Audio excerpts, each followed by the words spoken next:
Well, hello. In this video, we are going to prove to you that Muhammad is a fake prophet. He's not a believer, he's not a real Muslim, and he's now, according to himself, burning in hellfire. Watch. If we go to Jami'at-Tirmidhi, hadith number 1977, we can read, Abdullah narrated that the Messenger of Allah said, "The believer does not insult the honor of others, nor curse, nor commit fahisha, nor is he foul." This is a Hasan hadith. But if we go to Musnad Ahmad, which is a Hasan hadith in front of you, the source you can find above, we can read, it was narrated from Ubay ibn Ka'b that a man boasted in an ignorant manner of his tribal lineage. So he told him to bite his father's male member, i.e. the penis of his father, and he did not use a metaphor. The people looked askance at him, so they were shocked. "What are you saying, Ubay ibn Ka'b?" So he said to the people, Ubay ibn Ka'b, I can see what you're thinking, and I can only say this, that the Messenger of Allah, sallallahu alaihi wasallam, instructed us, if you hear someone boasting in an ignorant manner of his tribal lineage, then tell him to bite his father's male member and do not use a metaphor.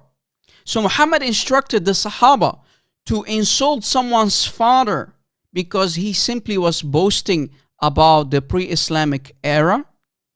And we can see that the same hadith is also graded as Sahih by Al-Albani in Sahih al-Jami'. This is not foul language. This is not cursing. This is not insulting. If we go to Sahih Muslim, hadith number 2865a, here are more disasters for Muhammad, proving that he's a fake Muslim, he's not a true believer. So what about the Muslims who follow Muhammad? Anyway, let us read the hadith. Look what Muhammad said. Muhammad said, the inmates of hell fire are 5. The weak who lack power to avoid evil, the carefree who pursue everything irrespective of the fact that it's good or evil, and who do not have any care for their family or for their wealth, and those dishonest whose greed cannot be concealed, even in the case of minor things, and the third, who betray you morning and evening in regard to your family and your property. He also made a mention of the miser and the liar and those who are in the habit of abusing people, and here comes the damaging part, and using obscene and foul language. But Muhammad used obscene and foul language when he told someone, when he instructed his Sahaba to go bite the penis of their fathers if they boast about the pre-Islamic era. Here is more. Riyadh al-Salihin in hadith number 1552, we can read that Abu Huraira said, the Messenger of Allah said, it does not befit a Siddiq, righteous Muslim, to frequently curse others. Let us see if Muhammad was truly a righteous Muslim.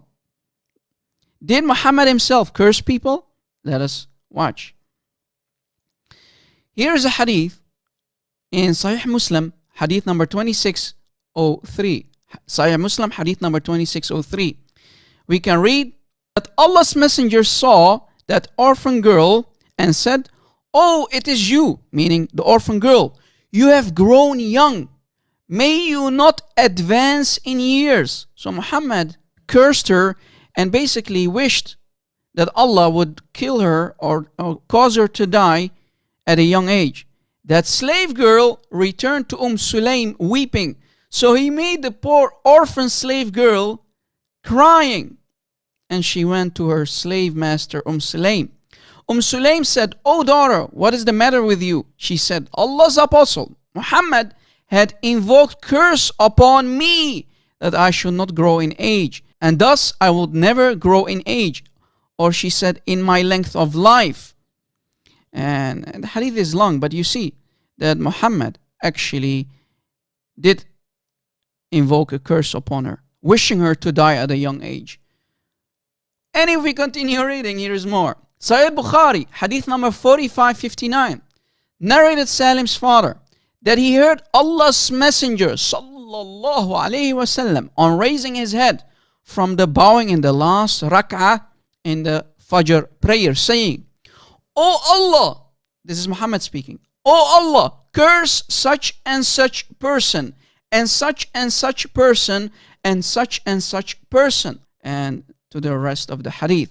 So you see, Muhammad kept cursing people. He kept asking Allah to curse such and such people. And we showed you in the hadith that Muhammad cursed an orphan girl who has no father or mother for no good reason at all, cursing her, wishing upon her that she would not grow in age. And when Muhammad was asked by Sulaim for the reason for cursing this poor orphan girl, his argumentation is, according to Allah, when I curse someone, it's basically a source of purification and purity and nearest to Allah on the day of resurrection. So when I curse you, when I as Muhammad curse you, you're going to be purified on the day of resurrection. What kind of nonsense is that, Ya Muhammad?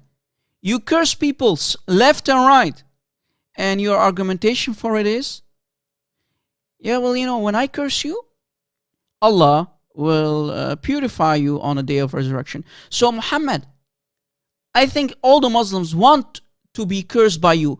Muslims would love to be cursed by Muhammad, right? Muslims, please wake up, man. You see this evil son of Satan that you call a prophet, who was cursing people without any reason? Imagine someone is walking on a street claiming that he's a prophet, and he says to you, well, your mother this and your father that. And when you ask him, why did you curse me? Why did you insult me? He says, well, you know, Allah will forgive you. Allah will forgive you. He will purify you on the day of resurrection. That's why. That's why I love to curse you. Ya Muslimi, please wake up. Please download this video. Allow it to go viral on social media. And thanks for watching. We don't have an understanding. We don't have a transparent relationship because too much grudge is in the heart. And then people start cursing in dua. As soon as you see the rain, instead of saying, oh Allah forgive me, oh Allah destroy her. La hawla wa la quwwata illa billah.